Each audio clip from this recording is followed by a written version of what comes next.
तकबीर, ला इलाहा इल्लल्लाह। ला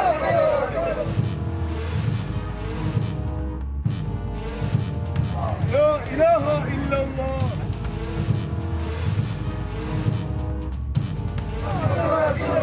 ला इलाहा इल्लल्लाह। मुहम्मदुर रसूलुल्लाह। वला तकबीर, अल्लाहु अकबर। वला तकबीर, ला इलाहा इल्लल्लाह। सड़कों पर जुलूस निकाला जा रहा है। ला इलाहा इल्लल्लाह। धार्मिक नारे लगाए जा रहे हैं। ला इलाहा इल्लल्लाह। मुहम्मदुर रसूलुल्लाह। वला तकबीर, अल्लाहु अकबर। वला तकबीर, अल्लाहु अकबर। केरल के चिराली से जो वीडियो सामने आया है वो बेहद चौंकाने वाला है।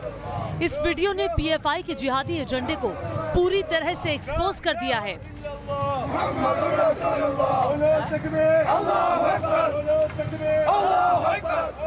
22 सेकंड के इस वीडियो में जो कुछ दिखाने की कोशिश की गई है उसे बिल्कुल भी सामान्य नहीं कहा जा सकता। वीडियो का एक एक फ्रेम गौर से देखिए।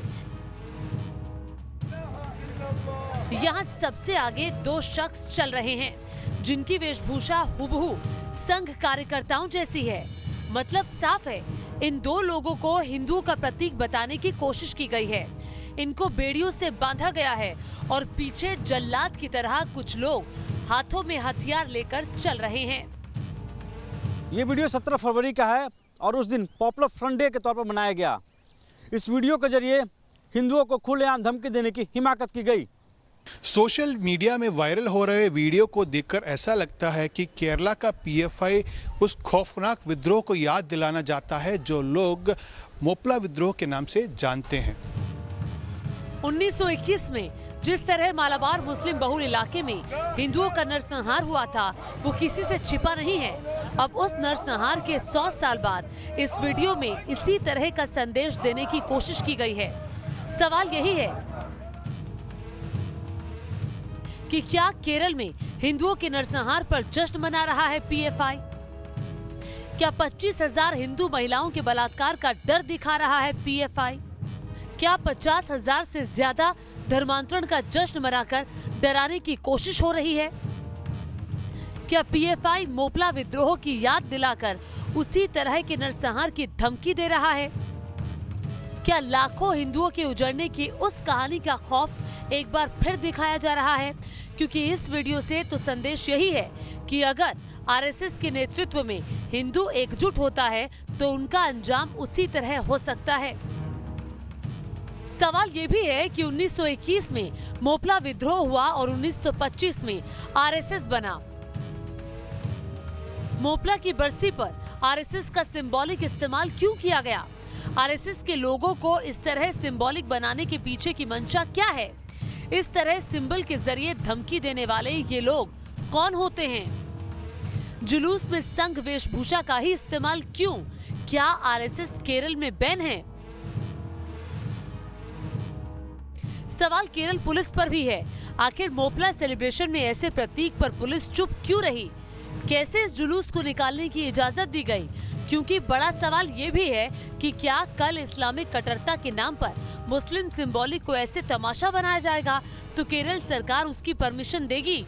क्योंकि केरल में इस्लामिक कट्टरवाद को लेकर भी सवाल उठते रहे हैं।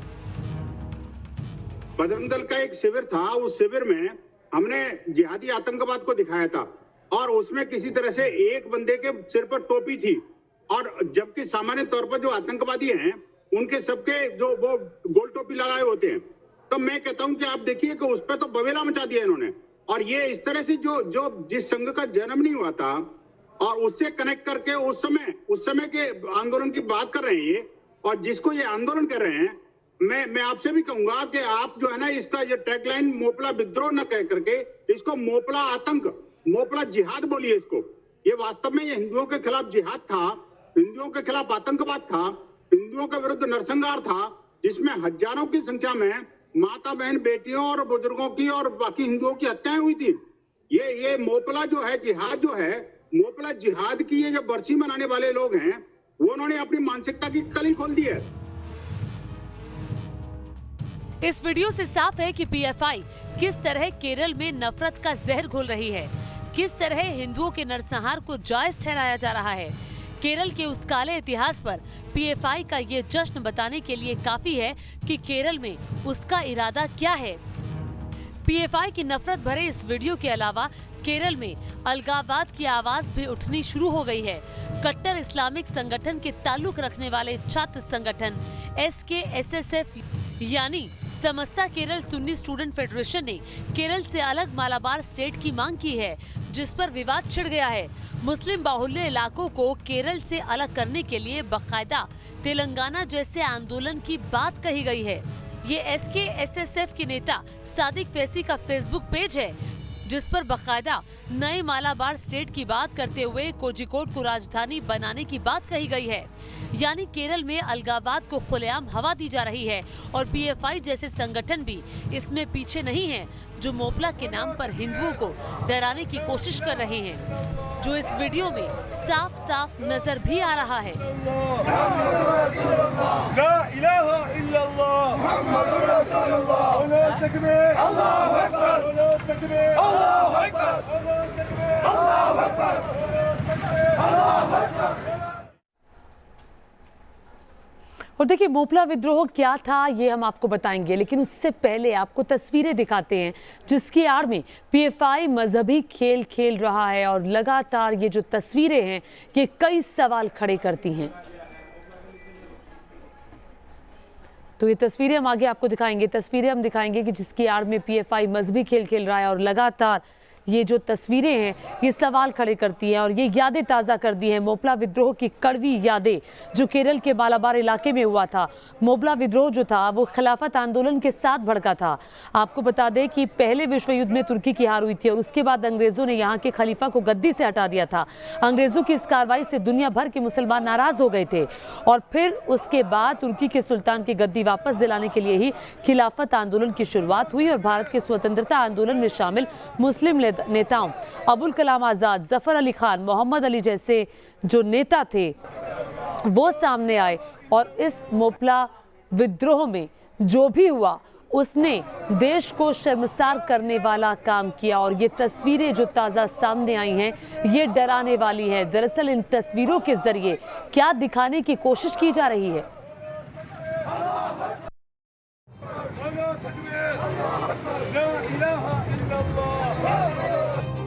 मजहबी कट्टरपंथ से लबरेज इस वीडियो का एक एक पल आपने देखा, आपने समझा कैसे पीएफआई में परचम तले चलने वाले उन्मादी मोपला नरसंहार को बगावत की आड़ में छिपाकर मजहबी अदावत की आग को सुलगा रहे हैं।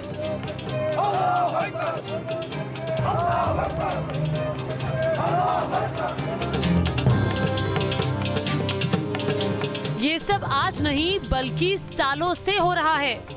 एक दंगा जिसमें हजारों हिंदुओं का कत्ल किया गया, हिंदू बहु बेटियों की इज्जत को तार तार किया गया, हजारों हिंदुओं को तलवार की नोक पर मुसलमान बनाया गया।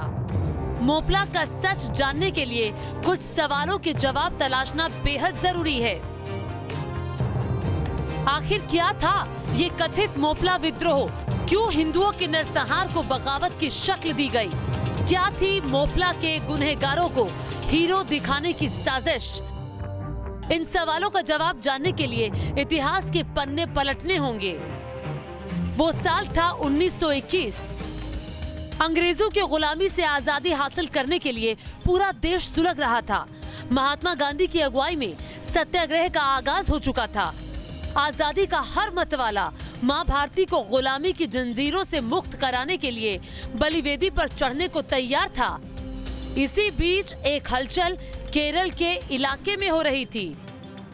ये इलाका था मालाबार, जहां काबिज थी मोपला किसानों या यूं कहें कि मालाबार के मुसलमानों की आबादी। अंग्रेजी हुकूमत की लगान की ऊंची दर और नजराने का हवाला देकर मालाबार के मुस्लिमों ने बगावत का बिगुल फूंक दिया और आजादी की मांग उठा दी। आप जानकर हैरान हो जाएंगे कि विद्रोह से हिंदुओं के नरसंहार में तब्दील हुए इस उन्माद को शुरू में महात्मा गांधी, मौलाना अबुल कलाम आजाद और शौकत अली जैसे नेताओं का समर्थन मिला था। और इसी समर्थन से मोपला के मुस्लिम बागियों के हौसले ऊंचे हो गए। मोपला किसानों ने 1921 में हथियारबंद विद्रोह का आगाज कर दिया। इस विद्रोह की कमान दी गई वरियान कुन्नाथ कुंजा मोहम्मद हाजी के हाथों में। विद्रोह के शुरुआती दिनों में पुलिस थानों पर हमले किए गए, सरकारी खजाने लूटे गए। ऐसा लग रहा था मानो इस बगावत का एक ही मकसद है, अंग्रेजों से आजादी। लेकिन बगावत जैसे जैसे आगे बढ़ी तो असल इरादों का खुलासा होने लगा। दरअसल तत्कालीन मालाबार में जमींदारी नबूंदरी और नायर हिंदुओं के हाथों में थी। मोपला किसान या यूं कहें कि मालाबार के मुसलमान पट्टे पर जमीन लेकर खेती किया करते थे और शायद बगावत की आड़ में यही था कुंजा मोहम्मद हाजी का इरादा, हिंदुओं के वजूद को खत्म करना। इतिहास के पन्नों को खंगाले तो पता चलता है कि अंग्रेजों पर छिटपुट हमलों के बाद मोपला किसानों ने अमीर हिंदू जमींदारों पर हमले करने शुरू कर दिए। कुंजा मोहम्मद हाजी के हुक्म पर हजारों हिंदुओं का कत्ल किया गया, उनकी लाशें कुओं में फेंक दी गई। हिंदू महिलाओं के साथ बलात्कार हुए और हजारों हिंदुओं को जबरन मुसलमान तक बनाया गया। इस नरसंहार का जिक्र इतिहास में आज तक दबी जबान में ही किया जाता है। इसी वजह से हम आपके सामने मोपला का वो काला सच लाए हैं जिसमें हिंदुओं को मारा काटा गया और इतिहास के कथित ठेकेदारों ने इन हथियारों को शहीदों का दर्जा दे दिया। अपनी किताब द मोपला रिबेलियन 1921 में दीवान बहादुर सी गोपालन नायर लिखते हैं कि वो सिर्फ एक मतवालापन नहीं था, वो किसानों की समस्याएं नहीं थी, वो खतरनाक इरादे थे जो मालाबार के बागियों के दिमाग में पहले से ही पनप रहे थे। इस कथित बगावत को गौर से देखने पर कई ऐसे सबूत मिलते हैं जो बताते हैं कि खिलाफत आंदोलन और असहयोग आंदोलन से मिले समर्थन ने ही कुंजा मोहम्मद हाजी को वो हिम्मत दी जिसके चलते उसने गुनाह अजीम को अंजाम देने की जुर्रत की। इन लोगों का एक ही मकसद था, अंग्रेजी हुकूमत को डराया जाए, मालाबार में खिलाफत की सल्तनत कायम की जाए। इस विद्रोह की निशाने पर शुरू से ही हिंदू थे। अंग्रेजों से बगावत शायद सिर्फ बहाना था। साल 1926 में जबरन मुसलमान बनाए गए हिंदुओं के शुद्धिकरण का अभियान चलाया गया। धर्म परिवर्तन कर वक्त के सताए लोगों को दोबारा से हिंदू बनाया गया। लेकिन अभियान से जुड़े स्वामी श्रद्धानंद को 23 दिसंबर 1926 को गोली मार दी गई। कत्ल करने का मकसद एक ही नजर आता है, हिंदुओं की अपने धर्म में वापसी। मालाबार में कुछ तबकों को कबूल नहीं थी। अंग्रेजी फौज ने कुंजा मोहम्मद हाजी को गोली से उड़ा दिया और मुस्लिम रवायत के मुताबिक उसे दफनाया नहीं गया, बल्कि हिंदुओं की तरह उसकी चिता जलाई गई। अगर मोपला विद्रोह में हिंदुओं का नरसंहार हुआ तो इसे बगावत और कुंजा मोहम्मद हाजी जैसे किरदारों को शहीद क्यों कहा गया? ये सवाल जब जब उठता है तो एक बड़ा वर्ग इतिहास में पेश किए गए झूठ पर सुलग उठता है। भारतीय इतिहासकारों ने शो करने की कोशिश किया कि यह एक पूंजी, यह इसका चित्र वर्गीय था, यह छोटे किसानों का जमींदारों के खिलाफ संघर्ष था।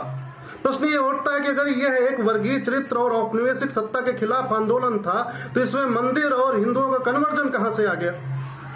दूसरी बात जो इसमें स्पष्ट करने वाली है कि इसके जो लीडर थे वो सारे लीडर जमींदार थे। तो अगर ये जमींदार बनाम किसान होता तो ये नेता क्यों अपने को बचा पा रहे थे? ये सिर्फ हिंदुओं के खिलाफ थी, इसमें किसी भी मुसलमान जमींदार की संपत्ति का क्षय क्यों नहीं किया गया? तत्कालीन समय के लोगों ने भी इसकी भर्त्सना उस स्तर पर नहीं की जिस स्तर पर किया जाना चाहिए था। और बात के तो इतिहासकारों ने इसको पूरा ढकने की कोशिश किया। इतिहास तथ्यों पर चलता है, किसी भावना का स्थान नहीं होता है। हमें इतिहास को वस्तुनिष्ठ पूर्वाग्रह रहित होकर के देखना पड़ेगा। बार बार सवाल पूछे जाते हैं कि क्या लेफ्ट थिंकिंग इतिहासकारों ने मोपला के नरसंहार को आजादी का आंदोलन बनाकर पेश किया? क्या आजादी के बाद आई सरकारों ने समुदाय विशेष का तुष्टीकरण करने के लिए हिंदुओं के कातिलों को शहीद करार दिया? क्यों आज तक मोपला विद्रोह और उसमें हिंदुओं के नरसंहार को प्रमुखता के साथ देश के सामने नहीं रखा जाता?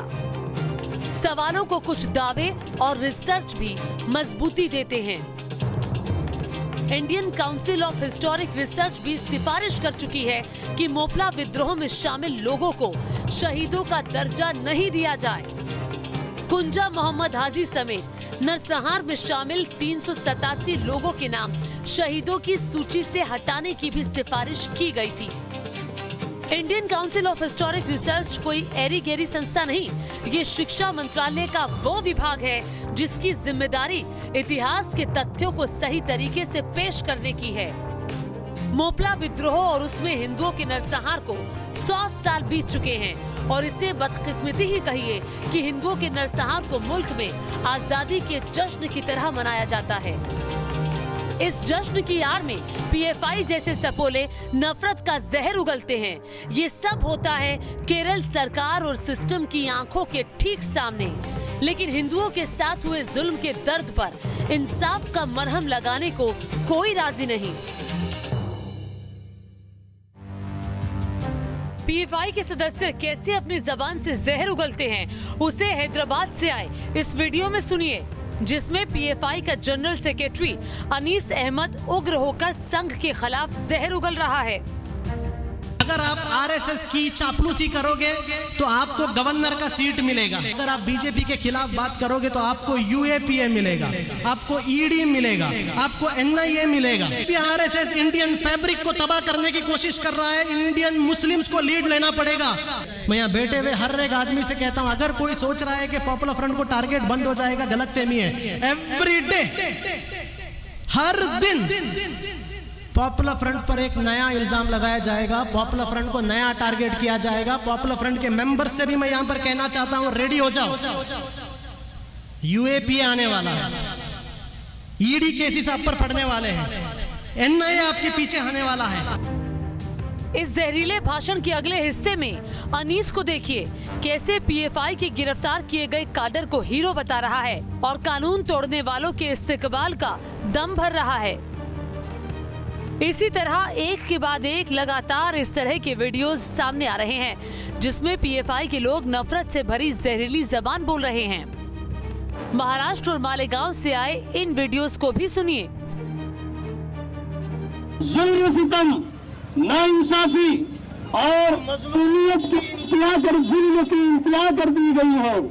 उसी तरीके से इस मुल्क की जमहूरियत का जनाजा निकाला जा रहा है और इस मुल्क की कम्युनिटीज को दिन ब दिन दबाया जा रहा है, कुचला जा रहा है और नावा सलूक किया जा रहा है। आज आरएसएस क्या है? आरएसएस जैसे 10 बड़ी तंजीमें भी अगर आ गई तो पॉपुलर फ्रंट अकेला मुकाबला करने के लिए काफी है। पीएफआई नेताओं की मुस्लिमों को भड़काने वाली ये भाषा बता रही है कि उनके दिल में किस कदर नफरत भरी हुई है।